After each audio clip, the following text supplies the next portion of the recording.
التعلم والتعليم التذكر والتذكير والنفع والانتفاع والإفادة والاستفادة والحث على التمسك بكتاب الله وسنة نبيه والدلالة إلى الخير والدعاء إلى الهدى ابتغاء مرضات الله وقربه وثوابه آمين اللهم آمين. Saya akan baca beberapa soalan yang dihantar pada minggu yang lalu.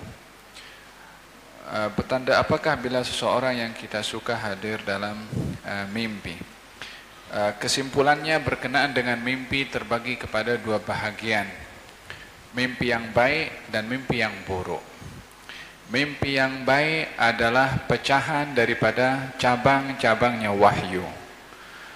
Sebagaimana dalam hadis Nabi SAW, beliau bersabda, terputuslah kenabian, yakni wahyu, walam tabqa illa al-mubasyirat, dan tidak tersisa atau tidak terbaki daripada wahyu yang sudah putus kecuali al-mubasyirat.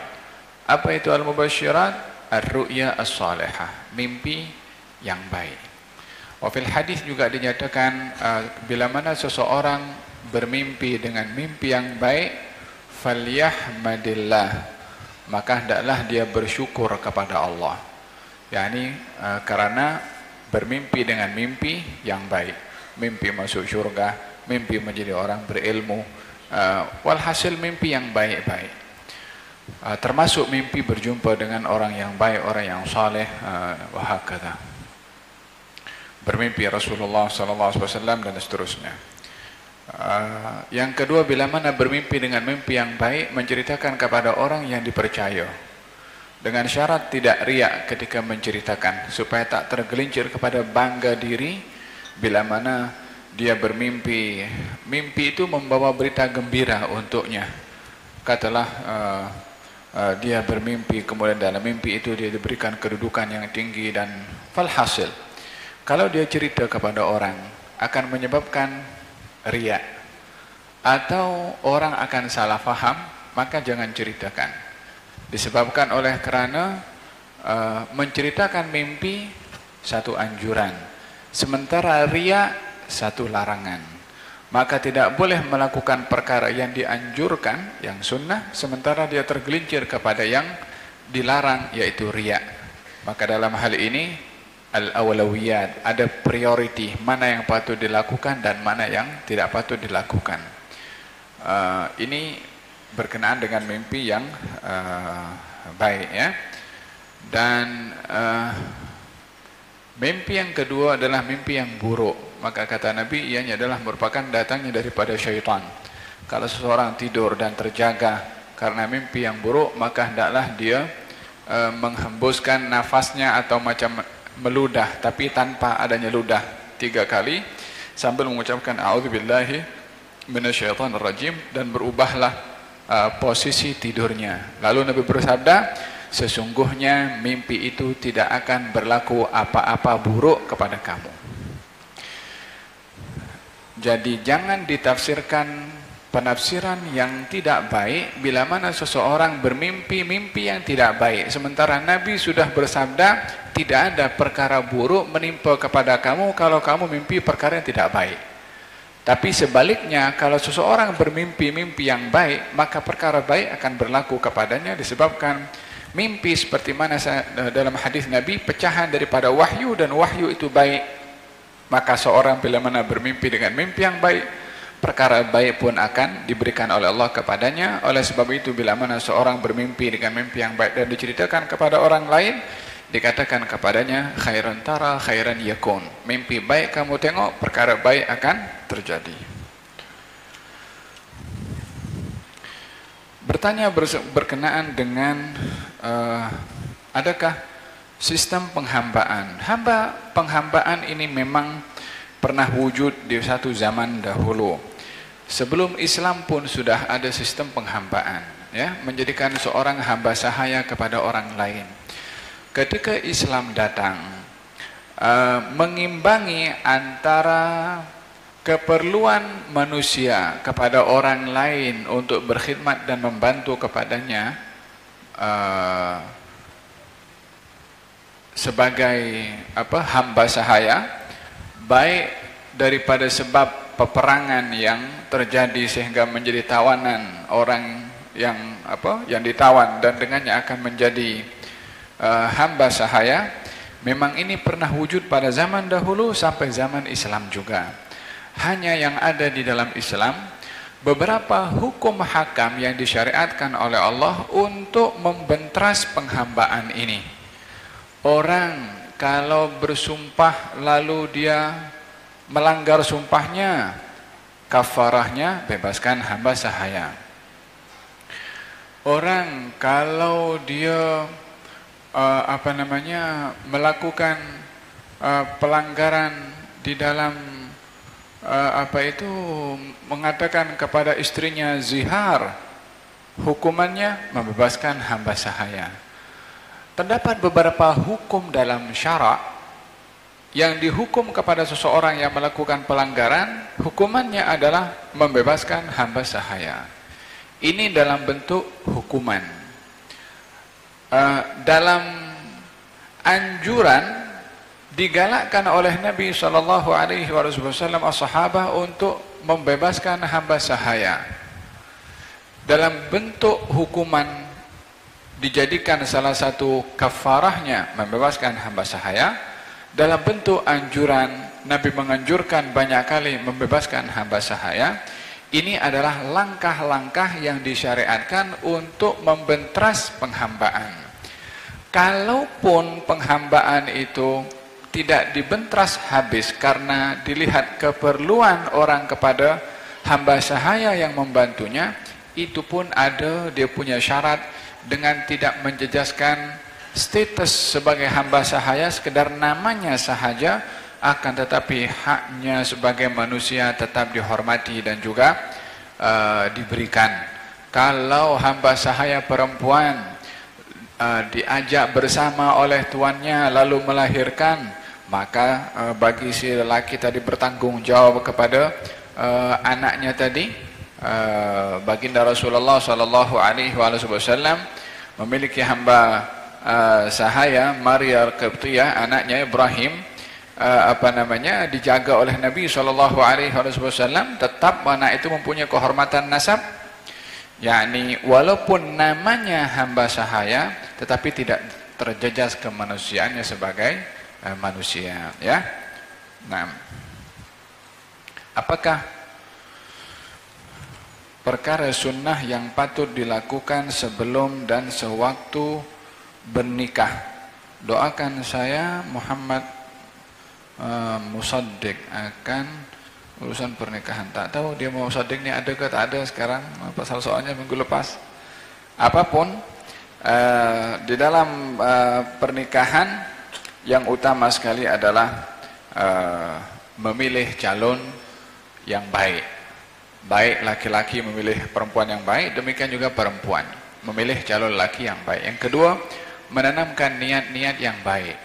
Dalam pernikahan niatnya adalah untuk mengikuti perintah Allah Subhanahu wa taala, mengikuti sunnah Nabi SAW, ingin menjaga separuh keimanan, ingin menjaga mata dan kehormatan, ingin mendapatkan zuriyah yang mengimarahkan bumi dengan ibadah kepada Allah Subhanahu wa taala, ingin mendapatkan umur yang panjang, yaitu walaupun sudah meninggal ada anak yang mendoakan, kemudian ingin bertanggung jawab sebagai pemimpin kepada rumah tangga, ingin beribadah kepada Allah dengan memberi nafkah kepada istri dan anak. Tanamkan niat-niat yang baik, karena niat ini yang umpama jalan yang membawa kita kepada jalan yang baik bila mana menghadirkan niat-niat yang baik dalam pernikahan. Ada yang paling asas. Adapun bila mana sudah menikah, apa yang diniatkan dilaksanakan. Adakah malaikat mencatat niat dan isi hati dan fikiran yang difikirkan oleh manusia? Lintasan hati ada dua. Ada lintasan hati yang sekedar lalu saja. Ini namanya khatir. Khatir lalu saja suara di dalam hati ini, baik suara baik atau suara yang tidak baik. Ini yang dimaksudkan oleh Allah dalam Al-Quran. Walaqad khalaqnal insan wa na'lamu ma tuwaswisu bihi nafsuh wa nahnu aqrabu ilaihi min hablil warid. Kami menciptakan manusia dan kami tahu isi hati manusia, yang lalu dalam hati manusia. Di dalam hadis Nabi sallallahu alaihi wasallam beliau bersabda, "Innallaha tajawaza an ummati."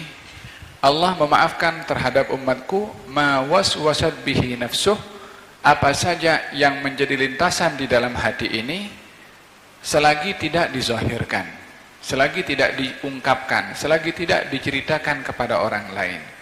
Kalau sekedar lintasan tidak dicatat, yakni tidak dicatat sebagai dosa kepada orang tersebut. Bila dicatat sebagai dosa, bila mana lintasan hati ini diyakini, bila mana lintasan hati ini dianggap benar. Contohnya, orang melintasan dalam hati tentang orang yang ada di hadapannya. Ini orang contoh ya, ada pencuri. Tapi hanya sekedar laluan dalam hati. Kalau sekedar lalu saja tanpa diyakini, maka dalam hal ini dia tak dikira. Tapi kalau ketika lalu dalam hati ini orang pencuri, memang ini pencuri. Kalau sudah diyakini seperti ini sudah tergelincir kepada buruk sangka. Yang namanya buruk sangka adalah mempunyai prasangka buruk terhadap orang dan diyakini prasangka buruk itu adalah ada kepada orang itu.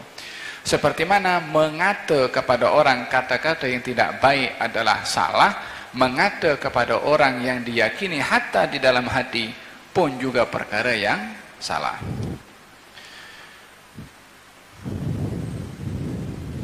Baik, ada berkenaan dengannya.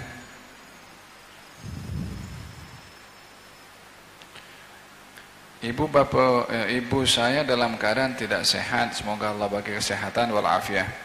Jika hanya mampu buka mata, tidak boleh bercakap, pergerakan tangan dan kaki terbatas. Ibu saya diadakan keadaan berbaring sahaja, tidak boleh duduk dan berdiri. Oleh sebab itu hanya mampu buka mata sahaja. Saya faham, tidak terbuka faham atau sedar dengan kewarasan normal. Soalan saya, perlukah ibu saya salat 5 waktu?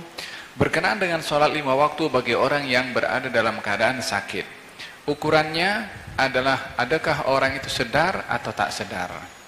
Apa yang saya maksud kesadaran di sini, kesadaran dia tahu kewajiban terhadapnya salat, tahu waktu salat, tahu bacaan yang dibaca dalam salat, maka dalam hal ini sakit bukan menjadi halangan. Tapi yang menjadi pokok, adakah dia sedar atau tidak.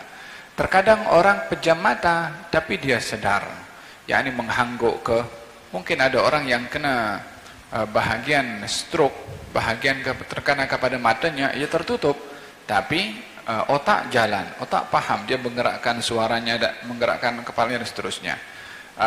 Kesedaran ini bila mana ada kepada seseorang dan boleh paham komunikasi, maka wajib baginya untuk melakukan sholat walaupun dalam keadaan hanya menggerakkan bibir sahaja atau mata sahaja. Bahkan ahli fiqh mengatakan orang yang dia tak mampu menggerakkan matanya pun juga untuk salat, menggerakkan hatinya sudah memadai.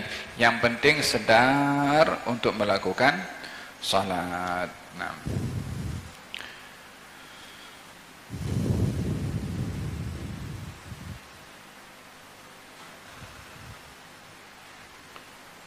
apakah hukum pelaburan yang pulangannya itu dijamin tidak akan kurang dari duit yang kita laburkan? Dalam pelaburan ini ada beberapa sistem ya, ada beberapa akad. Ada pelaburan namanya mudharabah, ada pelaburan namanya musyarakah. Di dalam hampir keseluruhan akad dalam musyarakah, maksudnya berkongsi modal, lepas itu diniagakanlah. Kalau mudharabah, orang bagi duit kepada orang lain untuk diputar duit itu untuk berniaga atau yang lain-lainnya. Yang pertama tadi berkongsi modal, yang kedua antara majikan dengan pekerja. Dalam pelaburan apapun,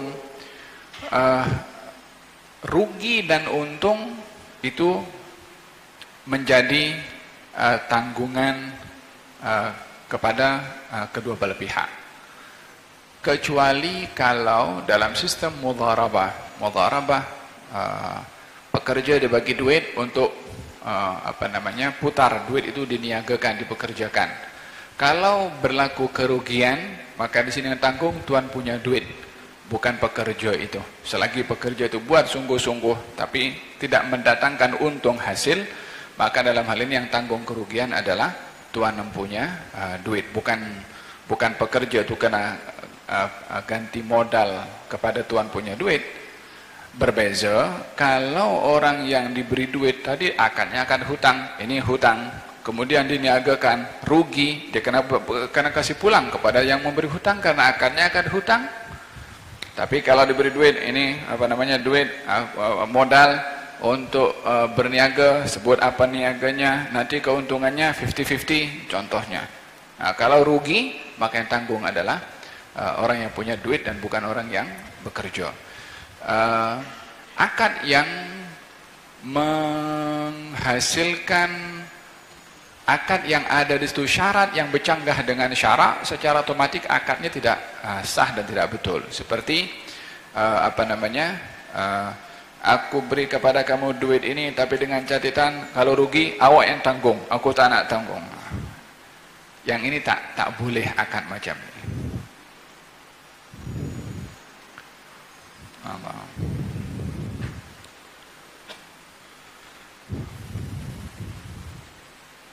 Macam mana kalau sewaktu saya musafir nak qadha salat fardu yang tertinggal? Boleh salat qasar ataupun kena penuh 4 rakaat? Terima kasih. Tengok. Kalau nak qadha salat yang tertinggal dalam safar tapi diqadhanya waktu safar, maka dalam hal ini qadhanya seperti qadha safar, yaitu qasar 2 rakaat. Sebab salat yang ditinggalkan adalah salat safar, diqadha pun juga qadha saat dalam keadaan safar. Seperti orang pergi Johor, tertidur dalam bas sampai maghrib, dia bertolak selepas zuhur contohnya, pukul 3, pukul 4, tak sempat untuk berhenti dan walhasil lepas salat, masuk waktu maghrib. Sementara dia di Johor, bukan orang Johor, orang Kuala Lumpur, maka qadha zuhur dan asar di Johor saat dalam keadaan ditinggalkan dalam keadaan safar, diqadhanya pun juga qadha safar, yaitu 2 rakaat qasar.